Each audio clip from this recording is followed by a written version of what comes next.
अस्सलाम वालेकुम वरहमतुल्लाहि वबरकातुहू। इत्तेहाद न्यूज़ में आप सभी का खैर बनता है। आज पूरे देश में चुनावी नतीजों पर सभी की नजर रही है।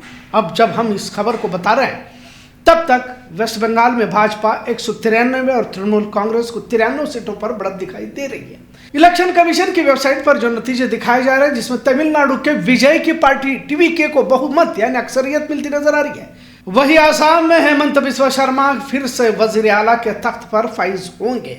केरला में यूडीएफ यानी कांग्रेस गठबंधन हुकूमत बना रही, वहीं पौंडीचेरी में एआईएनआरसी की जीत यकीनी मानी जा रही है। पौंडीचेरी में भी भाजपा गठबंधन कामयाब हो रहा है। बहरहाल 5 रियासतों में कांग्रेस, केरला में तो विजय की पार्टी को भी कांग्रेस के साथ जाते हुए देखा जा रहा है। तमिलनाडु की तारीख रही है कि यहाँ फिल्मी अदाकारों की पार्टियां जीतती देखा गया, फिर जयललिता ही क्यों ना हो। ऐसा लगता है कि यहाँ फिल्मों का सियासत में असर कुछ ज्यादा ही देखने को मिलता है। एमजी रामचंद्रन भी 10 साल तक वजीर आला रहे। जयललिता भी कामयाब फिल्म अदाकारा एआईडीएमके की लीडर बनी रही और कई बार वजीर आला के तख्त पर बैठी रही।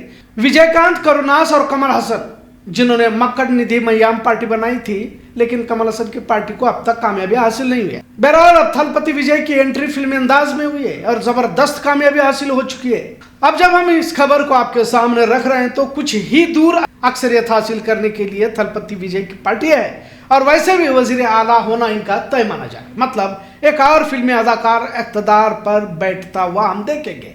पर इन सब के दरमियान बंगाल चुनाव काफी दिलचस्प होता जा रहा है, क्योंकि भाजपा की जीत पर मुहर लगाने की कोशिश तमाम गोदी मीडिया के साथ इलेक्शन कमीशन को भी जल्दबाजी है। लेकिन अब बंगाल में माहौल गरमाता जा रहा है। कई जगह पर फसाद की शक्ल देखी जा रही है। एक दूसरी पार्टियों के दफ्तरों पर हमले भी देखे जा रहे हैं। कुछ जगहों पर भाजपा पार्टी के दफ्तर को आग लगाने की वारदात पेश आने की खबर गश्त कर रही है, तो वहीं टीएमसी के दफ्तर में तोड़फोड़ करते भाजपाई और हिंदुत्व कारकुनान नजर आ रहे हैं, जबकि पुलिस भी मौजूद है, पैरामिलिट्री फोर्स भी वहां पर मौजूद है। इसमें सबसे अहम टीएमसी की मुखिया ममता बनर्जी ने इलेक्शन कमीशन पर लगाए इल्जाम है। उनका कहना है कि 70 ऐसी जगहों के ईवीएम छिपा कर रखे गए और इन्हें खोला ही नहीं गया, तभी तो सिर्फ भाजपा को बढ़त मिलती नजर आ रही है। ममता बनर्जी ने यह भी कहा कि जहां टीएमसी आगे है वहां के ईवीएम खोले ही नहीं जा रहे और इसके लिए इलेक्शन कमीशन को जिम्मेदार ठहराया जा रहा है। बंगाल में तकरीबन 4 लाख के करीब पैरामिलिट्री फोर्सेस को तैनात किया गया है। दूसरे मरहले के इलेक्शन के वक्त धांधली के चलते कुल 15 जगहों पर दोबारा वोटिंग किया गया। कुछ जगहों पर ईवीएम बदलने का भी इल्जाम टीएमसी की जानिब से लगाया जा चुका है। अवाम को भाजपा के विरोध में बोलता देखा जा रहा है। महिला विरोध में रिजर्वेशन बिल को पास न करने पर भाजपा ने नैरेटिव फैलाने की कोशिश की, यानी कि टीएमसी के खिलाफ एक नैरेटिव को फैलाने की कोशिश की। पूरे देश में सबसे ज्यादा लेकिन महिलाओं को टिकट देने वाली और हुकूमत में जगह देने वाली पार्टी ही टीएमसी है। अभी जीत दर्ज भी नहीं हुई। भाजपा के बंगाल सदर शुभेंदु अधिकारी ने भाजपा की जीत को हिंदुओं की जीत कहा और भगवा लहराने की बात कही। तकरीबन 150 हेलीकॉप्टर और 100 हवाई जहाजों से paramilitary forces, rapid action force और 150 आईपीएस अफसरों को मोदी शाह ने पहले ही बंगाल चुनाव के मद्देनजर ला रखा था। मतलब सीधा था कि हर हाल में बंगाल चुनाव को जीतना था। अब बंगाल में भाजपा को अक्सरियत तो मिल रही है और जीत भी दर्ज करने की खबरों के साथ झालमुड़ी, जलेबी और मिठाइयां तकसीम की जा रही है। दिल्ली के भाजपा दफ्तर में तो बैंड बाजा बारात भी लाया गया है। भाजपाइयों के चेहरे पर खुशियां ही खुशियां हैं और सबसे ज्यादा गोदी एंकर्स है जो सुबह से ही बंगाली लिबास पहनकर भाजपा के गुणगान में लगे हुए थे, जैसे इन्हें पहले से ही मालूम था कि भाजपा बंगाल में जीत दर्ज कर रही है। अब बंगाल के अवाम ने ममता बनर्जी की गुंडागर्दी को अवाम ने वोट दिया की बात कही जा रही है। अब महंगाई से बंगाल के अवाम को निजात देने की बात के साथ नौकरी या बेरोजगारी दूर करने की भी बात कही थी। पर सच्चाई क्या है? महज हिंदू मुस्लिम नफरत की आग पर जीते हुए चुनाव देश को किस दिशा में ले जाने वाले हैं, यह यकीनन सोचने की बात है। देश के अक्सरियत रियासतों पर तो भाजपा की सत्ता है और उन रियासतों में कौन सी खुशहाली है हम सभी खुली आंखों से देख रहे हैं। सबसे अहम बात कही जाए तो जो इल्जाम ममता बनर्जी लगा रही हैं, इसमें हकीकत क्यों कर नहीं हो सकती, यह भी सवाल लाजिम है। पूरा देश महंगाई, बेरोजगारी की आग में झुलस रहा है। महिलाओं के हुकूक की बात भाजपा तो कर रही है, पर उन रियासतों में रोजाना कितने बलात्कार हो रहे हैं, कितने कत्ल हो रहे हैं, धर्म के नाम पर अकलियतों, दलितों को कितना प्रताड़ित किया जा रहा है और नौजवान जिनके पास डिग्रियां होकर भी नौकरियां नहीं है। वजीर आजम मोदी नाली से गैस लेकर पकौड़े तलने तक का रोजगार दे रहे हैं। क्या इन तमाम पस मंजर में अवाम फिर से बेरोजगारी या महंगाई को वोट दे सकती है? मुल्की सतह पर भाजपा का किसी तरह का कोई योगदान नहीं है। डॉलर लुढ़क रहा है और शतक मारने के करीब है। गैस महंगा हो चुका है, वोटिंग खत्म भी नहीं हुई। मोदी हुकूमत ने गैस सिलेंडर के दाम बढ़ाकर ईरान, इसराइल को जिम्मेदार ठहराया। जीडीपी गिरती जा रही, यहां तक बांग्लादेश और नेपाल हमसे आगे निकलते जा रहे हैं। पर भाजपा के पास पाकिस्तान, मुस्लिम, लव जिहाद, लैंड जिहाद, मंदिर मस्जिद, गाय गोबर, घुसपैठ, यही जुमलेबाजी आपको देखने सुनने को मिलती है। अब सवाल यही उठता है कि जब तमाम तरह की नाकामी भाजपा के हिस्से में है तो आवाम कौन से अच्छे दिनों का इंतजार अब तक कर रही है और क्यों कर वोट कर रही है?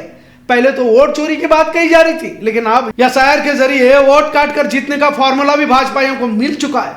शुभेंदु अधिकारी का यह कहना कि हिंदुओं की जीत और मुसलमानों ने ममता बनर्जी को वोट किया हुआ है, इसका सीधा मतलब यह है कि हिंदू मुस्लिम नफरत ही एकमात्र कामयाबी का राज, ताकि घोटालों पर सवाल न पूछे जाए जो इलेक्शन कमीशन के साथ मिलकर अंजाम दिए जा रहे हैं। इससे पहले भी ईवीएम पर सवालात उठाए जा चुके हैं, पर अब तो उठाने वालों के मुंह भी बंद किए जा रहे हैं। भाजपा की जीत भक्तों को खुशियां दे सकती है, लेकिन इनके बच्चों के भविष्य को अंधकार में धकेल रही है, जिसका एहसास इन अंध भक्तों को नहीं हो रहा। इनके तो आंखों पर पर्दा डाला गया है कि देश को हिंदू राष्ट्र बनाया जाएगा, और अगर कई हिंदू इस बात से इत्तेफाक नहीं भी रखते, ईवीएम वैसे भी अपने आप डाल देता है। बंगाल चुनाव में दीदी को हराना मुश्किल था, पर अब ईवीएम के साथ तमाम सरकारी सिस्टम ने मुमकिन बना दिया है कि देश के किसी भी मसले पर संजीदगी से सोचने की बजाय अक्सर मंदिरों में जाकर बैठते हुए प्रधानमंत्री, ताकि लोग अवतार समझ सके क्या वाकई वजीर आजम है या किस मंदिर के पुजारी है, ऐसा सवाल भी खुद देश के आवाम कर रही है।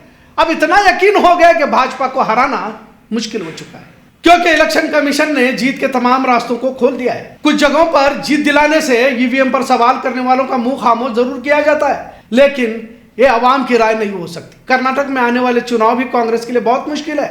आज दावनगेरे और बागलकोट चुनाव में कांग्रेस को बढ़त मिली हुई है, जिससे वक्ती खुशी कांग्रेसियों को मिली है। और सही कहा जाए तो भाजपा चाहे तो कौन सा भी चुनाव जीत सकती है, लेकिन कुछ जगहों पर सवाल न उठाए जाए इसके लिए जिताया भी जाता है। अब बागलकोट में तो फसादात के जरिए माहौल बनाया जा चुका था, तो दावनगिरी में खुद मुसलमान ही कांग्रेस के विरोध में गए थे, क्योंकि वहां मुसलमान को टिकट नहीं मिला था का बहाना बताया गया था। वैसे देखा जाए तो भाजपा के लिए दोनों सीटें जीतना कोई मुश्किल बात नहीं थी, लेकिन 5 रियासतों में और खासकर बंगाल चुनाव अहम था, तो इस तरह बाई इलेक्शन को जिताकर कुछ लोगों को खुश किया जा सकता है। अब बंगाल चुनाव में बड़ी धांधली भाजपा इलेक्शन कमीशन ने किया है का इल्जाम टीएमसी के कई लीडरों ने किया है। बहरहाल आज के चुनाव में तमिलनाडु, केरला छोड़ दिया जाए तो वेस्ट बंगाल, पुडुचेरी, आसाम भाजपा गठबंधन के ही हक में आ गए हैं, और इनमें सबसे अहम ममता बनर्जी को इख्तियार से हटाना था, और इसके लिए तमाम हथकंडे इस्तेमाल कर जीत को दर्ज किया गया।